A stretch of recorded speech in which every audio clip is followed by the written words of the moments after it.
Myra media ప్రేక్షకులకు నమస్కారం. కంచే చేను మేస్తే రక్షించేవాడే భక్షకుడైతే అన్న కోణంలో, తర్వాత నమ్మిన వాడికి నమ్మక ద్రోహం, ఇవన్నీ కలిపి కనుక చూస్తే ఈ పిఏ రామకృష్ణారెడ్డి అనే వ్యక్తి వివేకానంద రెడ్డి గారిని, వాళ్ళ భార్య సౌభాగ్యమని ఒక తల్లిదండ్రులుగాను, ఒక భగవంత్ స్వరూపులుగాను కొలిచిన వ్యక్తికి జరిగిన అన్యాయానికి, నిజాన్ని ఎలాగైనా సరే తొక్కి పెడదాం అన్న తాపత్రయంలో ఆయన కుటుంబానికి, రాజశేఖర రెడ్డి గారి అనున్యులైన కుటుంబానికి జరుగుతున్న అన్యాయానికి వాస్తవాలేవో నిజాలేవో అన్నవి ఎవరికీ అర్థం కాకుండా, ఎవరికి నచ్చినట్టు వాళ్ళు రక్తి కట్టించే ఒక మనోరంజక కార్యక్రమం కింద దాన్ని రచింపజేసి, ఎవరైతే దోషులు కారో వాళ్ళని దోషులుగా చిత్రీకరించే ఒక పెద్ద కుట్రకి విజిల్ బ్లోవర్స్ అంటే పోలీస్ వ్యవస్థ నమ్మిన వాళ్ళకి న్యాయం చేయడంలో ఎలా అన్న దాంట్కి ఈ కేసు ఒక పెద్ద ఉదాహరణ. రాబోయే రోజుల్లో ఇన్నాళ్ళు చెప్పిన అబద్ధాలు అనే కోటలు నిర్మించబడ్డాయి. ఆ అబద్ధాల కోటలు ఎలా కూలబోతున్నాయో, నిజం అనే ఒక బ్రహ్మాండమైనది ఆ కోటలో బంధింపబడింది బయటికి ఎలా వస్తుందో ఈ విశ్లేషణ బట్టి మీకు అర్థం అవ్వాలి. ఎందుకంటే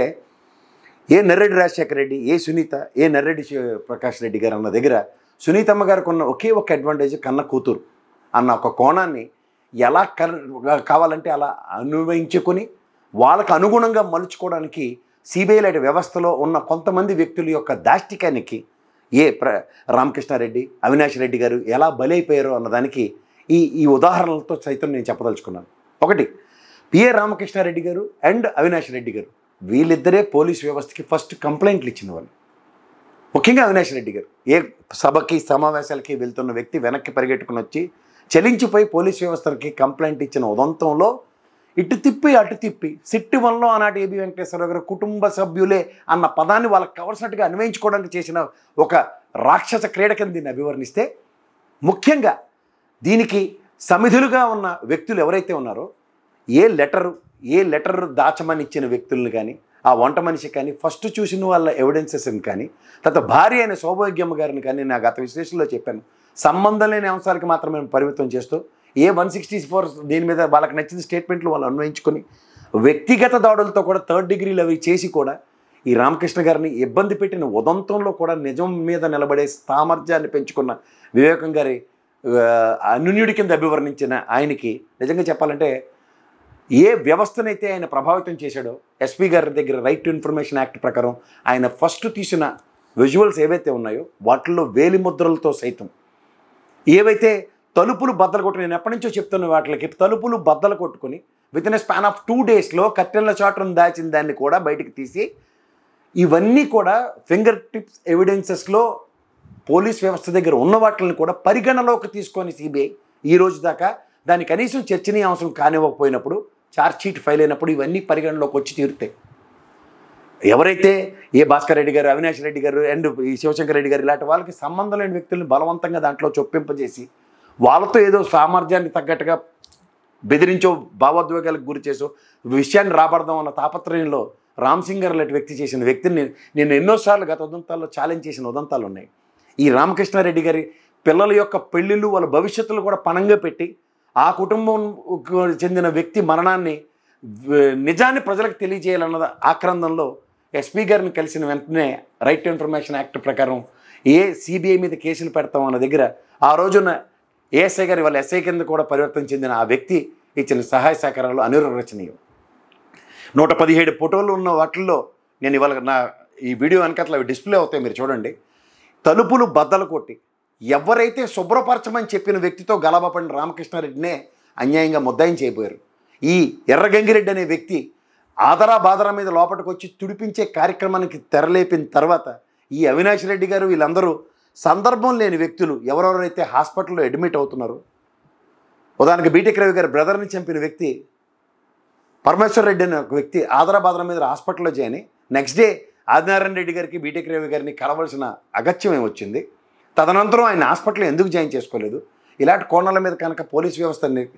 నిస్వార్థంగా వాళ్ళు చేసిన ఎఫర్ట్స్ సిట్ 1 సిట్ 2ని సిబిఐ ఎందుకు పరిగణించలేదు? అండ్ మోర్ ఓవర్ ఇవాళ రామకృష్ణారెడ్డి గారి కుటుంబానికి, వాళ్ళ పిల్లలకి, ఆ అబ్బాయికి కుదిరిన పెళ్ళి క్యాన్సిల్ చేశారు. ఏ రాజశేఖర రెడ్డి గారి చేతుల మీద ఈ నర్రెడ్డి రాజశేఖర రెడ్డి చేతుల మీద జరిపిద్దామని పెద్ద మనిషి తరహాలో ఉన్న దగ్గర సునీతమ్మ గారు ఎందుకు అంత ఫ్రస్ట్రేషన్ అవ్వాల్సి వచ్చింది? ఇదే రామకృష్ణారెడ్డికి 3rd డిగ్రీ పిల్లల సమక్షంలోనే చేసినప్పుడు కూడా దయాదాక్షిణ్యాలు చూపించకుండా 30 సంవత్సరాలు నిస్వార్థమైన సేవ, జీతం కూడా తీసుకోకుండా ఆయన ఇల్లు కట్టుకుంటున్నప్పుడు డబ్బులు సాయం చేయడం తప్ప, పిల్లలకి ఇంజనీరింగ్ చదువులు చెప్పించిన వివేకం సార్ మీద ఆయనకు ఉన్న గౌరవంతో ఈ రోజు దాకా నిజాన్ని పరిరక్షించడానికి రామకృష్ణారెడ్డి పడుతున్న ఆక్రందన నిజంగా అతి దగ్గరలో న్యాయం నిలబడుతుంది, ధర్మం పరిరక్షించబడుతుందని చెప్పొచ్చు. తలుపులు బద్దలు కొట్టుకుని లోపలికి దస్తగిరి ఎప్పుడైతే ప్రవేశించాడో సునీల్ యాదవ్ పైశాచికంగా ఆయన్ని చంపి, దాంట్లో ఏమవుతుందంటే it's a conspiracy for a brutal murder and robbery. దాన్ని ఆ అన్వేషణలో ఒక సిబిఐ ఆఫీసర్ గారు ఎప్పుడైతే ఆ కోణంలో ఆవిడ చేస్తే ఆవిడని తప్పించి 25వ తారీఖు లోపలే తాసారం చేసుకుంటూ ఆదరాబాదరా మీద దీన్ని కన్వెన్షన్ గురి చేద్దామని చేసిన ప్రయత్నంలో రామకృష్ణారెడ్డి గారు ఎప్పుడైతే నిజం పట్ల నిలబడ్డారో, ఇవాళ ఎవరెవరి కుట్ర ప్రభేయాలతో పదవులే పరమావధిగా ప్రవర్తించు జడ్పీ చైర్మన్ చేస్తారన్న ఈ శివప్రకాష్ రెడ్డి యొక్క ఔన్నత్యాలు ఇవన్నీ పరిగణలోకి తీసుకుంటే రాజకీయ ఆవేశాలు ఎప్పుడైతే వివేకానంద సార్ గారికి 2వ భార్య ఉండి ఆయన లాస్ట్ రోజుల్లో డబ్బులకు కూడా కింద మీద ఇబ్బంది పడుతున్న ఉదంతాలు ఎంతోమంది అక్కడ నేను గ్రౌండ్ లెవెల్లో తిరిగి మాట్లాడినప్పుడు తెలిసిన ఉదంతాలు నాకు తెలుసు. అండ్ మోర్ ఓవర్ ఇవాళ ఆ 2వ కుటుంబానికి ఆస్తి ఎక్కడిస్తారన్న దానికి కంటిన్యూస్గా ఈయన పట్ల పోర్ట్రేట్ చేస్తూ, ఈయన వెనకాతల ఈయన్ని మానిటర్ చేస్తూ, ఎక్కడ క్షణం కూడా వెసులుబాటు ఇవ్వని నిస్సాయ స్థితిలో ఎన్నోసార్లు రామకృష్ణారెడ్డి గారి దగ్గర ఆక్రందించుకునే ఉదంతాలు ఉన్నాయి. అండ్ ఓవరాల్గా ఇది ఇంత దాకా మరణం దాకా సంభవిస్తుందన్న ఉదంతం ఎక్కడా లేదు. దాన్ని ఏమంటారంటే పంచనామా చేసే వ్యక్తి ఆ రోజు అక్కడ ఉన్న జన సమూహంలో కూడా వెళ్లకుండా ఏమీ చేయకుండా కూడా అతన్ని ఎంత బెదిరించి ఆ పంచనామా రిపోర్ట్ను కూడా తయారు చేశారు అన్నది ఇవాళ వ్యక్తిగతంగా ఒక ఇండిపెండెంట్ సింగిల్ జడ్జో లేదంటే దాని మీద ఒక సిబిఐ ఒక ప్రక్షాళన చేసే విధంగా కనుక ఈ ఉదంతాలన్నింటినీ పరిగణలోకి తీసుకుని చర్చిస్తే ఇవాళ ఖచ్చితంగా ఇది కోర్ట్ ఆఫ్ లా ముందు సబ్మిట్ చేయబడుతున్న ఎవిడెన్సెస్ ఇవి. ఖచ్చితంగా కోర్టు డైరెక్షన్ ఇస్తుంది దీనికి సంబంధించి ఈ విషయాలు ఎందుకు పరిగణలోకి తీసుకోలేదు అన్నది. ఎందుకంటే సిట్ 1 సిట్ 2 రిపోర్ట్స్ ఆల్రెడీ నిగూఢంగా ఉన్నవి. రాత్రి దాన్ని మరుమార్పులు చేయవలసిన ఉదంతాలు కూడా ఉండవు. ఫింగర్ టిప్స్ వాళ్ళు ప్లాస్టిక్ టేపులు అంటించినవి ఆ వెనక తీసుకున్న ఫింగర్ ప్రింట్స్తో సైతం తలుపులు బద్దలు కొట్టి 2 రోజుల్లో దాన్ని కొత్త తలుపులు లాక్లు తయారు చేయించిన ఉదంతం, పైన టవర్ బోల్ట్ ఎరగొట్టి లోపలికి వచ్చిన ఉదంతం, ఇవన్నీ నేను అక్కడ పరిశీలించిన పిమ్మట ఫస్ట్ హ్యాండ్ రిపోర్ట్లో ఎప్పుడైతే 117 ఫోటోలు నిడివి తీసిన పోలీస్ వ్యవస్థ దగ్గర నుంచి తీసుకున్న రైట్ టు ఇన్ఫర్మేషన్ యాక్ట్ ప్రకారం ఇవి ఎప్పుడైతే సింక్ అయ్యో నేను ఇవాళ బహిర్గతం చేయదలుచుకున్నాను వాటిని. సో దీని సారాంశంలో వివేకానంద రెడ్డి గారి మర్డర్ ఒక కాన్స్పిరసీ కింద దాన్ని అభివర్ణిస్తూ ఒక బ్రూటల్ మర్డర్కి ఎవరి ప్రభావాలతోనూ ఎవరెవరు ప్రమేయాలతోనూ ఇవి జరిగాయో, నిజంగా హత్య చేసిన వాళ్ళకన్నా సంబంధం లేని వ్యక్తులు ఇవాళ ఎదుర్కొంటున్న మానసిక సంఘర్షణకి గౌరవ న్యాయస్థానం త్రూగా అయినా వెసులుబాటు వస్తుందని వెహికల్తో ఎదురుచూస్తున్నాం. ధన్యవాదాలు.